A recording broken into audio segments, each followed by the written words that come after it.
Olá, começa agora mais um Beneficência na TV. No programa de hoje vamos falar sobre um conjunto de reações emocionais e perdas importantes, das quais todos nós já passamos e ainda vamos passar. O luto, já que essa semana foi celebrado o Dia de Finados. Então, olha, não saia daí, no ar, Beneficência na TV.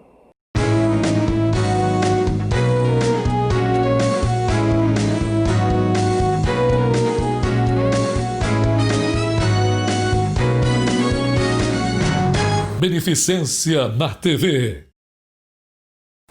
Essa semana foi celebrado o Dia de Finados, um hábito cristão que as pessoas acabam indo às igrejas para fazer orações aos entes queridos e também mesmo as visitas aos cemitérios. Mas será que isso é bom para a pessoa? Será que isso faz bem para quem fica?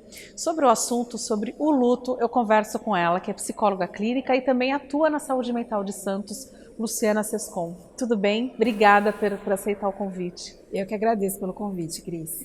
Então, essa semana foi celebrado o Dia de Finados, né? Então, as pessoas têm aquele hábito de ir até o cemitério, acender suas velas, fazer suas orações. Isso acaba sendo bom para quem fica aqui, para quem tem um ente querido? Então, na maioria das vezes, sim, né? Nós dizemos que esses rituais, como o Dia de Finados e até mesmo o velório, o enterro, fazem parte desse processo de simbolização daquela pessoa que partiu.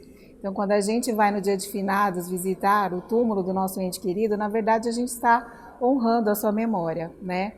Para a maioria das pessoas é uma forma de lembrar delas e prestar essa homenagem. Mas principalmente no primeiro ano pode ser um momento muito difícil, né? Porque é você tornar concreta aquela perda. Então, para algumas pessoas é um momento delicado e a gente fala até em reações de aniversário, que é quando faz 1 ano da morte, 2 anos, dia de finado, alguma coisa assim, e as pessoas ficam mais sensíveis, mais vulneráveis ao seu luto. E as datas comemorativas, no caso de perdas de pai, de mãe, o Dia dos Pais, o primeiro, eu acho que é sempre o pior, o primeiro Dia dos Pais, o primeiro Natal, primeiro sem Natal. A mãe, sem o pai, sim. A gente então fala isso de reações de aniversário.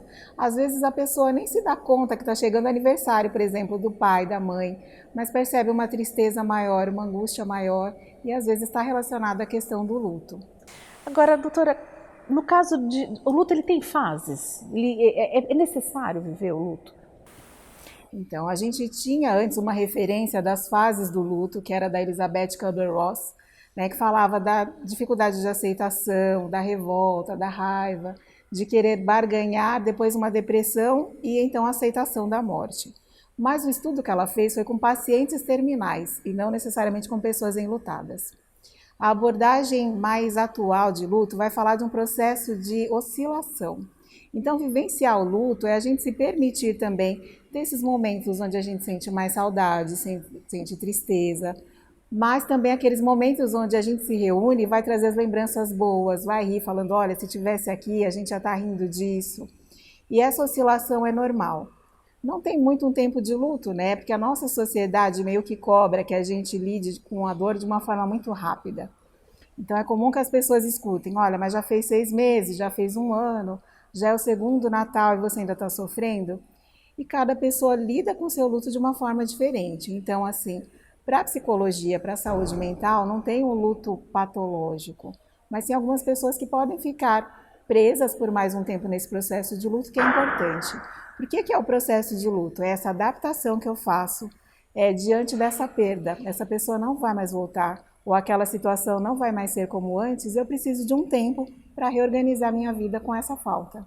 Agora, doutora, existem algumas simbologias, né? Ao luto, os familiares que perderam, vamos supor, a esposa que perdeu o marido tem que estar de preto, a pessoa tem que se entregar, eu vou usar preto porque eu estou de luto.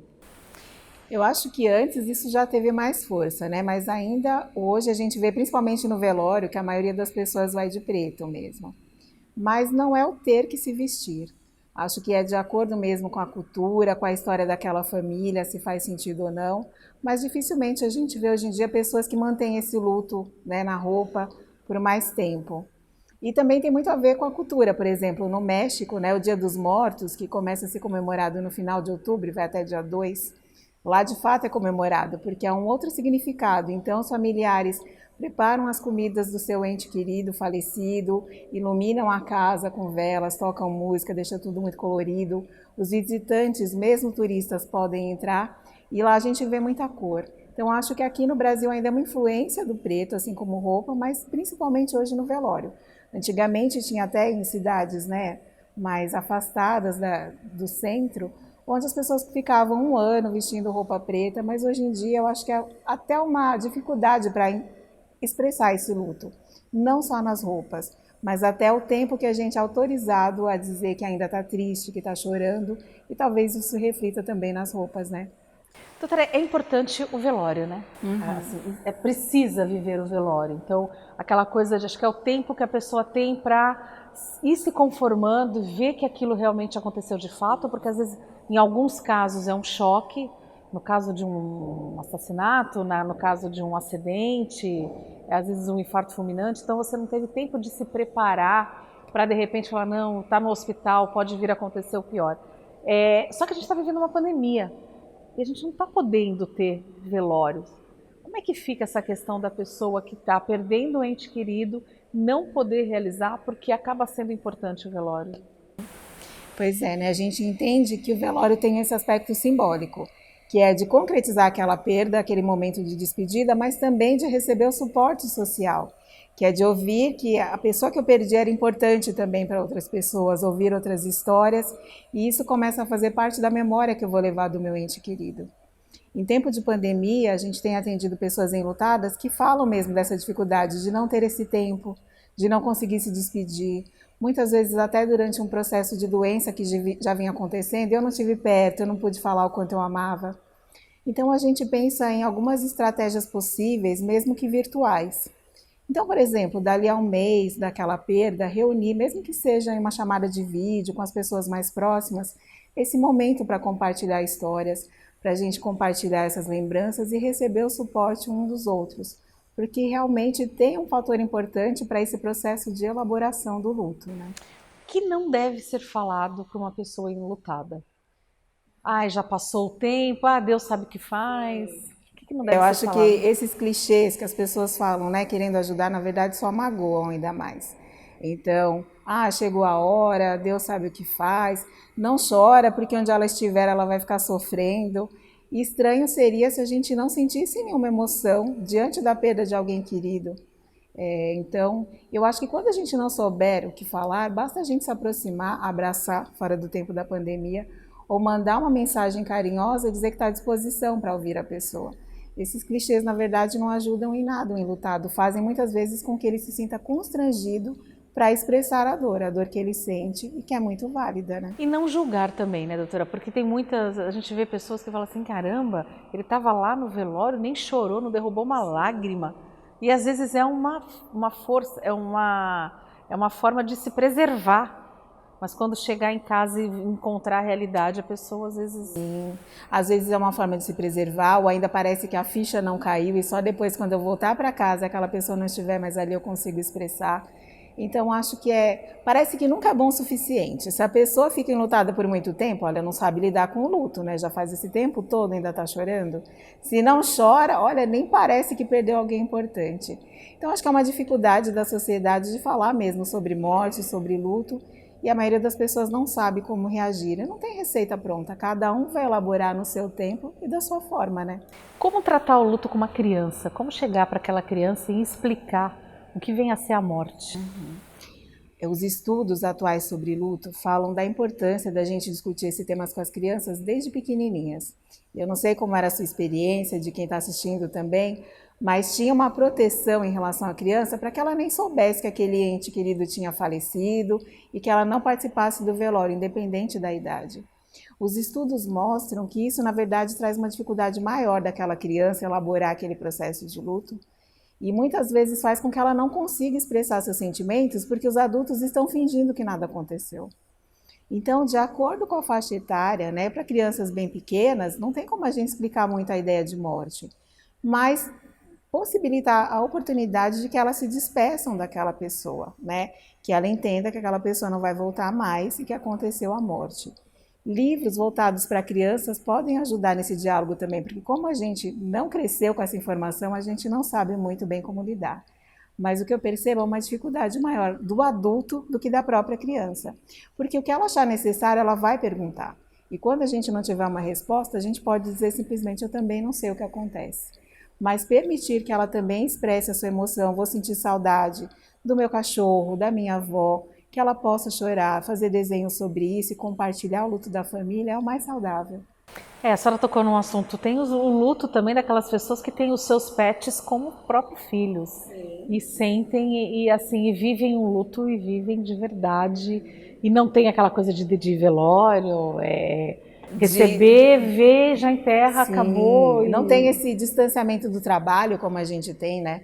E eu costumo falar que mesmo esse tempo é bem pouco, porque se você pensar a perda de uma mãe ou de um filho, e aí você tem o período de 5 dias ou 3 dias, dependendo do local de trabalho, né, de qual a política.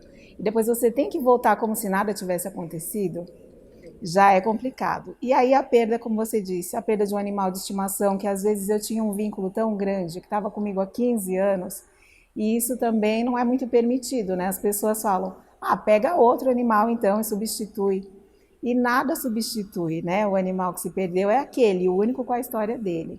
E cada um vai ter o seu movimento de ter um outro animal ou não. Então, eu realmente acho que essa dificuldade da gente lidar com a nossa dor e não saber muito bem como lidar com a dor do outro também, porque eu me sinto ameaçada. Se eu ver que você, Cris, está lidando tão mal com a perda do seu animal de estimação, de um ente querido, de um fim de relacionamento, que é um luto também, eu fico com medo de entrar em contato com as minhas próprias emoções. Então, por isso eu quero que você não demonstre, porque eu não sei como lidar. A senhora tocou também num assunto, o luto, quando se fala em luto, não é somente o luto pela morte, mas o luto também de um encerramento de um ciclo, de repente de um relacionamento, de um trabalho, de um local que você morava, tudo isso acaba sendo também dentro do contexto de luto? Sim, a gente fala em mortes simbólicas, né? E até mesmo acontecimento feliz, a gente entende que existe um processo de luto. Por exemplo, quando eu vou me casar, eu saio de casa, é um momento feliz, mas é um processo de luto porque eu deixo de morar com os meus pais, eu deixo de viver aquela vida que eu vivia até então e começo uma outra. E muitas pessoas às vezes não entendem, né? Que isso também exige de nós uma reorganização. Então, o luto, como você disse, é cada vez que acaba uma fase da minha vida e começa outra. Pode ser a perda de um emprego, pode ser quando eu fico doente e fico com medo, então, de não estar mais aqui, mas vou reavaliar minhas escolhas. Posso ficar com medo de ficar dependente de alguém. Enfim, todo tipo de mudança exige de nós um processo de reorganização. Por isso, muitas pessoas que às vezes passam por um luto de uma pessoa muito querida ou um diagnóstico de uma doença que, nossa, eu fiquei com medo de morrer, fazem novas escolhas, porque aquela fase de qualquer forma terminou. Eu consigo às vezes olhar para a vida de uma forma diferente. Doutora, luto materno, como lidar com isso? A gente tem mães que perdem seus filhos ainda durante a gestação, a gente tem mães que perdem seus filhos logo após o nascimento e a gente tem mães que perdem seus filhos até como suicidas. Uma vez que tem aumentado o número de jovens, né, suicidas. Como resolver o luto materno, principalmente no caso de mães que perderam seus bebês ainda no ventre, que elas são meio que pré-julgadas, né, pela sociedade. A mesma ideia que a gente trouxe, né, de dizer que essa dor não é tão importante porque ele nem tinha nascido, você vai engravidar de novo e vai ter um filho, então já tem essa questão a mais na perda gestacional. E eu acho que a gente realmente percebe uma dor que seria maior, talvez, no caso de um luto materno, independente da idade ou da forma. Mas quem trabalha com luto, a gente sabe que não tem muito como medir uma dor, né? Eu trabalho com grupos de pessoas enlutadas por suicídio, que foi um tema que você trouxe também. E elas falam muito dessa dificuldade de aceitar essa perda, porque ainda na questão do suicídio tem a sensação de que algo poderia ter acontecido de uma forma diferente, talvez essa morte não tenha acontecido. De forma geral, no luto materno, eu acho que a gente precisa entender que não tem como medir nenhuma dor e, de novo, não vir com pré-julgamentos ou dizer, ele está melhor agora, você tem que ser forte, né? E principalmente acolher essas mães, independente da idade que seja, que idade que tinha esse filho. É um sofrimento muito significativo. E uma questão que as mães enlutadas até trazem, né? Quando elas têm mais de um filho. Quando perguntarem para mim quantos filhos eu tenho, o que eu vou responder? Eu tenho 2 ainda? Eu tenho só um? Como é que uma mãe fala sobre isso? E eu acho que as mães têm essa sensação de que nunca vão deixar de ter essa ligação com os filhos, né? Assim como muitos filhos com seus pais também. Doutora, a gente vai para um rápido intervalo, que eu tenho mais perguntas para fazer. Então, olha, não sai daí, que no próximo bloco eu continuo conversando com a doutora Luciana Sescon sobre luto. Eu volto já. Estamos apresentando Beneficência na TV. A Sociedade Portuguesa de Beneficência é referência no atendimento médico-hospitalar. São dezenas de especialidades médicas, centro cirúrgico capacitado para cirurgias de todos os graus de complexidade, apartamentos totalmente climatizados, exames de imagem, hemodinâmica, centro cirúrgico oftalmológico, pronto-socorro. A humanização e a excelência no atendimento são as bases de atuação da Sociedade Portuguesa de Beneficência. Voltamos a apresentar Beneficência na TV. De volta com Beneficência na TV e nosso bate-papo hoje é com a psicóloga clínica Luciana Sescon, que está falando um pouco sobre o luto, já que essa semana foi celebrado o Dia de Finados. Doutora, a gente estava falando sobre um pouco do luto materno, essa questão de tempo, né? Eu queria que a senhora falasse alguma coisa, principalmente para aquelas mães que perderam seus bebês ainda no ventre. Porque a gente ouve coisas, a gente vê mensagens, principalmente em redes sociais, de mães que falam que perderam seus filhos e comentários como, ele não nasceu, não chora, Deus, você pode ter outros filhos. Como é que essas mães devem lidar? E assim, o que não se deve falar para essas mães? A gente chama esse tipo de luto de não reconhecido, né? Muitas vezes, além de lidar com a sua dor, você lida também com essa falta de compreensão das pessoas próximas, que só aumentam ainda mais o sofrimento. Então, para essas mães, eu diria que elas guardem um espaço psíquico, né, dentro delas, para que elas continuem, então, enquanto for necessário, falando sobre esse sofrimento. Muitas vezes uma opção importante é de grupos, de outras mães que passaram pela mesma experiência, onde ali elas conseguem expressar toda a sua angústia sem esse medo de julgamento, né? Eu acho que o acompanhamento em grupo assim faz muita diferença. Que é entender que essa dor é normal e que esses clichês, na verdade, partem de pessoas que não sabem o que essa experiência significa, né? E você diz o que não dizer para essas mães. Eu acho que é justamente isso, esses conselhos que tentam ajudar, mas invalidam a dor do outro, né? Dizer, você é muito jovem, você ainda vai ter outro filho, não fica assim, você nem conheceu, não deu tempo de amar, né? E a gente sabe que muitas vezes, antes mesmo da gestação, a gente já tem um filho ideal, um sonho de ser mãe. E a partir do momento que você sabe que está grávida, você já começa a imaginar como é que vai ser essa criança. Então, é uma perda muito importante. Para as pessoas próximas, eu acho que é justamente não tentar trazer esse tipo de conselho no sentido de ajudar, porque não ajuda. E mais uma vez, é simplesmente ficar perto e ouvir o que a pessoa enlutada tem a dizer. Quando não souber o que dizer, fica apenas acompanhando, abraça, ajude de alguma forma, mas não faça esse tipo de julgamento. Muitas vezes é um complicador, né, do processo de luto. A fé, a religiosidade de cada pessoa, isso é muito importante no momento de um luto, doutora? Então, os estudos mostram que a espiritualidade ajuda a maioria das pessoas nos processos de luto, né? É às vezes acreditar que realmente tem um sentido maior para essa perda, que eu vou entender depois. É acreditar que em um momento no futuro a gente vai se reencontrar, ou que aquela pessoa vai estar ainda por perto de alguma forma e eu vou conseguir conversar com ela, enfim. Mas para algumas pessoas também a questão da espiritualidade, da religião, acaba sendo um obstáculo para o processo de luto. Porque, por exemplo, eu posso achar que eu pedi tanto para Deus para que essa pessoa continuasse viva, ela era tão boa, ela tinha tanto para viver, eu não fui atendida. Pode ser que eu tenha, pelo menos no começo, uma sensação de revolta, de injustiça. Algumas pessoas, doutora, a gente vê, por exemplo, um casal de idosos que o parceiro morre e aí acaba meio que substituindo. O filho, ou dá um cachorrinho, dá um gatinho que vai ajudar, fazendo com que aquela pessoa se apegue a determinada coisa. Isso faz bem? Fica uma sensação de, não digo de substituir, mas se apegar a alguma coisa ou algo, acaba fazendo bem para a pessoa enlutada? Eu acho que se for uma coisa que para ela faz sentido, sim, porque o ser humano é muito voltado para vínculos, né? Então, para aquela pessoa que de repente chega em casa e não tem mais o companheiro com quem viveu muito tempo, pelo menos ter uma presença ali é importante. Não é válido quando é uma iniciativa que parte do outro. Então, você tem que superar, e aí eu vou te dar um animal de estimação para você poder cuidar de alguém, quando eu ainda estou buscando forças dentro de mim para encontrar o sentido da vida de novo. Então, vai depender muito de qual é o sentido para aquela pessoa que vai cuidar do animal. Se é um desejo dele de ter uma companhia a mais, pode ajudar.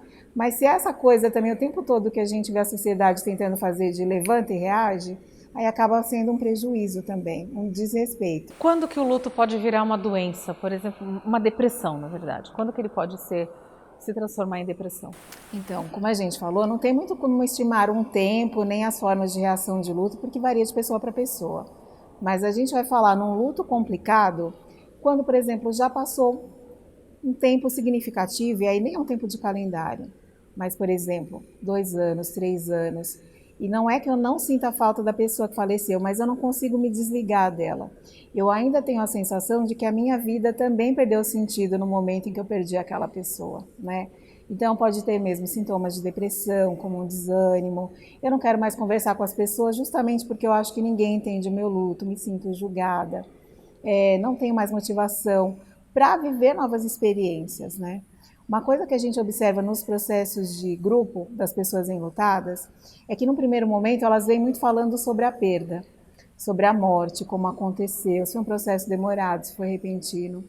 E depois de um tempo elas começam a trazer também as memórias de vida daquela pessoa. Por que ela foi tão amada? E a gente entende que esse é um processo de elaboração de luto que vai seguir o seu curso, quer dizer, eu consigo me conectar com uma parte dessa pessoa que jamais eu vou perder, porque ela ficou dentro de mim, de verdade, né? Essas memórias que ninguém vai tirar de mim. Quando o meu luto está equilibrado, então, nisso, sabendo que, por exemplo, meu pai partiu, minha mãe partiu, mas eles continuam dentro de mim, nos valores e no amor que permanece, aí a gente entende que é um processo de luto que está saudável. Tá certo. Faz bem falar da pessoa, relembrar os momentos bons, né? Eu acredito que sim, não teria como ser diferente, né? Essas pessoas continuam vivas dentro da gente, então ter esse momento, ao invés de ser só de tristeza, tem a saudade, mas também que bom que ela existiu. Se eu sinto falta dela hoje é porque ela foi muito importante, então a gente pode chorar lembrando de alguns momentos que ela fez falta, como o casamento, a formatura do meu filho, meu pai não assistiu, mas eu posso também lembrar de coisas boas, de gestos que ele fez e que permanecem dentro da minha história. Tá certo. Doutora, para a gente encerrar, eu queria que a senhora deixasse o recado para todas aquelas pessoas que esse ano de 2020 estão enlutadas, que perderam seus entes queridos devido à pandemia, ao Covid-19, que é essa pandemia que a gente está vivendo, que eu acho que esse é um luto mundial, né? Eu acho que a gente tem que se solidarizar não só com aquele amigo que perdeu um familiar, mas acho que com o mundo inteiro, que o mundo inteiro está vivendo esse luto. Que mensagem que a senhora deixa nessa semana de finados para essas pessoas? Como a gente falou, é um momento de luto coletivo, né? Então todas as pessoas de alguma forma estão passando por um processo de luto, mas principalmente para aquelas que perderam seus entes queridos e têm essa sensação de que faltou essa despedida, que elas procurem novas formas, então, de se conectar com elas, né? De honrar essas memórias. Para algumas pessoas, como a gente falou, pode ser a partir de um encontro virtual, pode ser olhando as fotos antigas, mas que eu acho que a questão do luto é a gente entender que aquilo que realmente foi importante, a gente nunca vai perder de verdade. A gente não tem mais essa presença física, mas tudo que aquela pessoa representa para nós vai continuar dentro de nós enquanto estivermos vivos, né? E se tiver que chorar naquele dia, naquele momento, chora tudo que tem que chorar. Se permita chorar, porque, né, é justamente pelo amor. Tem um autor do luto que fala: o luto é o preço que nós pagamos por amar, mas não amar também é um tipo de morte. Então, quando a gente sentir saudade, a gente chorar, mas sabendo que valeu a pena, porque aquela pessoa foi muito importante. E depois também seguir em frente, construindo novas coisas, novos projetos e sabendo que ela permanecerá dentro de nós.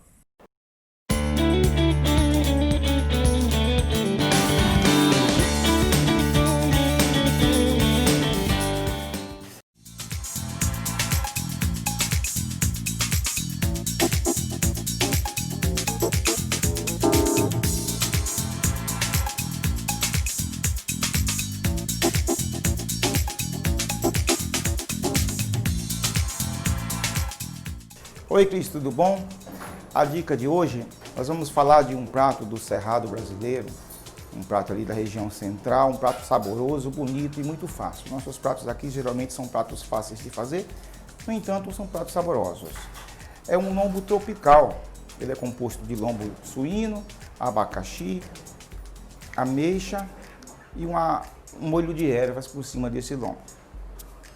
Nós vamos precisar de meio quilo de lombo, nós vamos precisar de 200 gramas de bacon fatiado bem fininho, nós vamos precisar de 2 fatias de abacaxi e umas 6 ameixas para compor o nosso prato. Nosso lombo é temperado com molho shoyu, alho, sal e um pouquinho de pimenta do reino, né?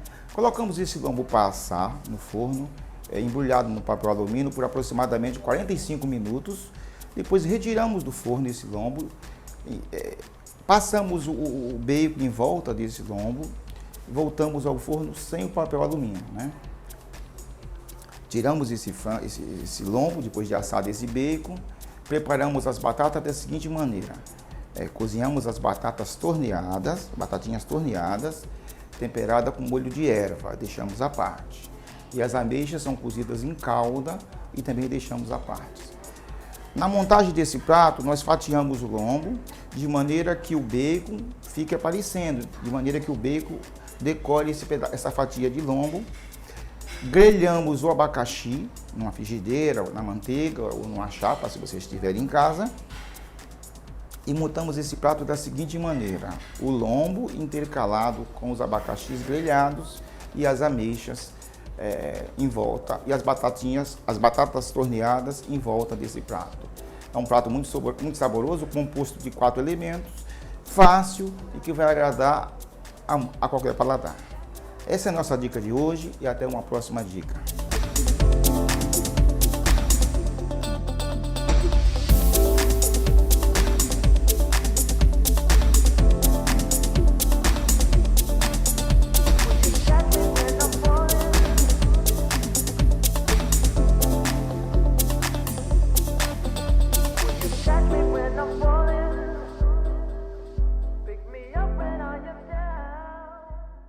Tá aí, que dica deliciosa do nosso chefe, nosso querido Seu Zé, aqui da Beneficência Portuguesa. Bom, espero que você tenha gostado, dá tempo ainda de fazer a receita que ele ensinou. E eu fico por aqui, espero que você tenha gostado. Quer rever essa, outras matérias, outras dicas do chefe? É só acessar as nossas redes sociais, endereços estão aparecendo no seu vídeo. E na próxima semana você já sabe, neste mesmo horário, eu te espero para mais um Beneficência na TV. Até lá!